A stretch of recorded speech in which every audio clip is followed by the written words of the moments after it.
Pino Solana.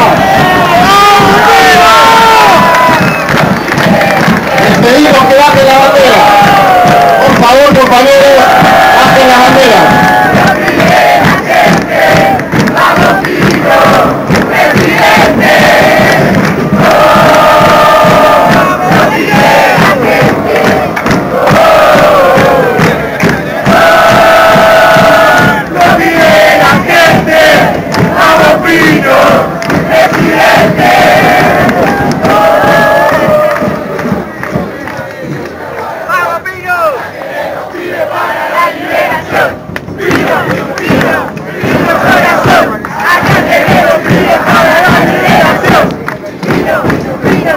Queridos compañeras y compañeros, amigos que nos acompañan en esta fiesta de homenaje a una de las mayores epopeyas que protagonizó nuestro pueblo.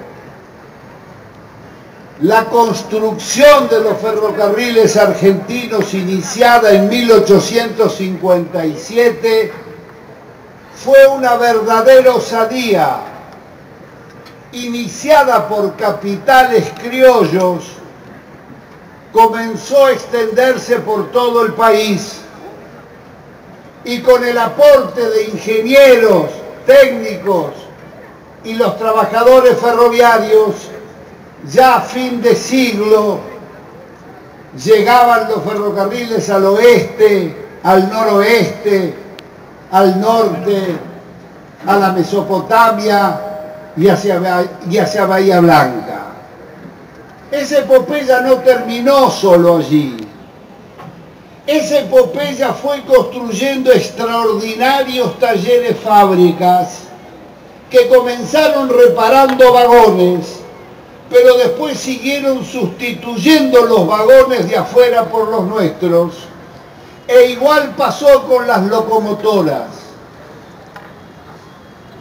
Nos encontramos luego en la década del 40, cuando el gobierno popular de Juan Perón recoge lo que había sembrado ese patriota visionario que fue Raúl Scalabrini Ortiz.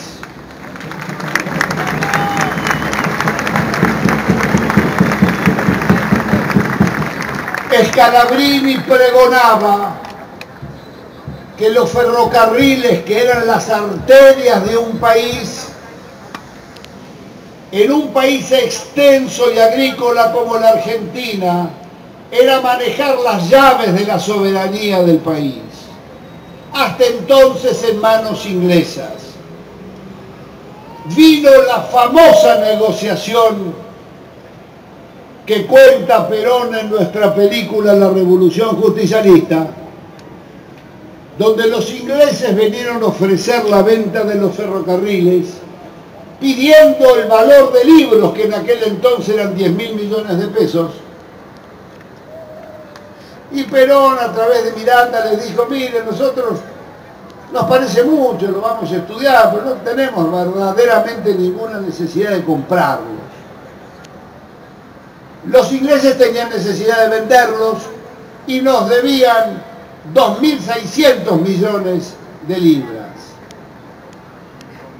Bueno, pasaron las semanas y fueron bajando el precio hasta que ofrecieron una coima de 100 millones de pesos a Perón y a Miranda para arreglar el precio definitivo. Miranda le dijo a Perón: si nos ofrecen esa coima, es que ni por broma están valiendo ni 6 ni 7.000 millones de pesos. El cuento se los termino diciendo que los ferrocarriles se compraron exactamente por el dinero que Inglaterra le debía a la Argentina.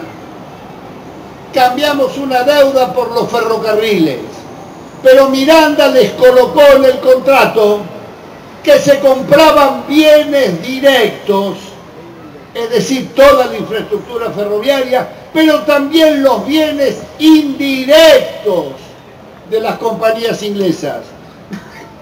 en esos bienes indirectos había 26.000 propiedades y había en muchos casos varias leguas de campo a cada lado de las vías. Fue uno de los mayores negocios y operaciones económicas ventajosas para la Argentina. La red se desarrolló como nunca. La red llegó a tener 53.000 kilómetros de vías.